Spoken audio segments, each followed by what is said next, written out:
Welcome to Skateboard Stories, starting off with New York City. This is episode 1, and we're going to start off by talking about the infamous Brooklyn Banks. Today there are so many skate parks in New York City. I can probably name 7 off the top of my head.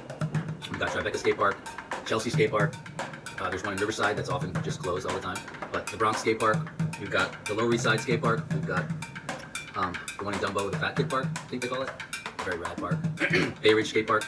There's more. There's one in Williamsburg. And probably others that I don't even know about because there was a time when there was no skate parks in New York City. Imagine if there was only one park, one skate park in New York City that could serve every skater in New York City, like hundreds of skaters. And that was the Brooklyn Banks.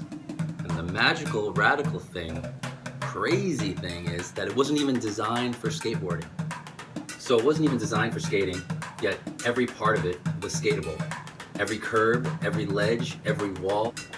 The Brooklyn Banks was like the movie The Wizard of Oz. Follow the yellow brick road, follow the yellow brick road.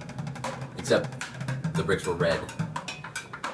Anywhere there was red bricks, you just followed wherever there was red bricks and it was skatable. Everything was connected by banks. It was just bank land.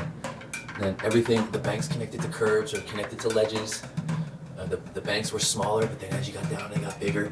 Anyone from the East Coast would go there to skate. In fact, if you were a skateboarder and you came to New York City, you skated the Brooklyn Banks. It touched so many people's souls, and it just provided so much fun to like hundreds of kids, hundreds of dudes, radical dudes. You'd see some dude like blazing through it, just rip like massive rad slide, and we'd be like, who's that dude? We'd be like, that's Harry Jumanji, bro.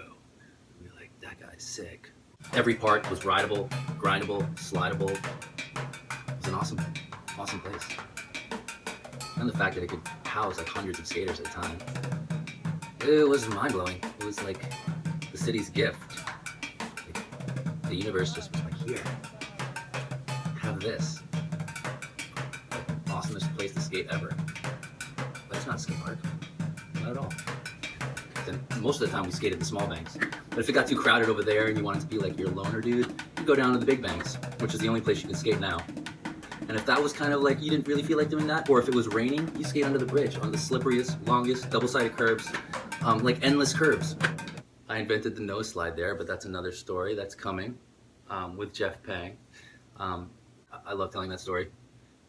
Not only was it a common ground for everyone in the city, but it was a proving ground, more importantly.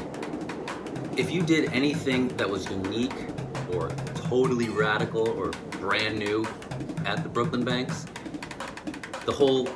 all the core skaters of New York City and the tri-state area heard about it.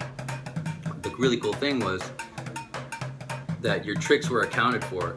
Let's just say, Sean Miller and Farmer Crow came to the city, and Sean Miller was doing like early grab methods or 360s down the 9-step. Farmer Crow jump on board slid the handrail, and before it was called the caveman slide. So of course everyone had to learn that. You had to do it if you wanted to be like good.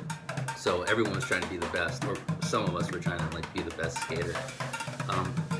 And that's what the Brooklyn Banks was all about. It was those red bricks that were laid perfectly. The whole place was skatable, and not one brick was like out of place. Or maybe you'd like get your fingers stuck in between a brick, or like, but it was pretty smooth. I always like trip and bug out on the dudes that laid those bricks, because they were pretty radical dudes too. Some fine craftsmen. It was the one place to skate that was like a skate park in New York City. That's it. That's our first episode, the Brooklyn Banks. There it was. There it is. And stay tuned for our episode 2. The things I saw were so rad, so gnarly, so worth telling. So, catch you on the next episode. Peace. Aloha. Thank you.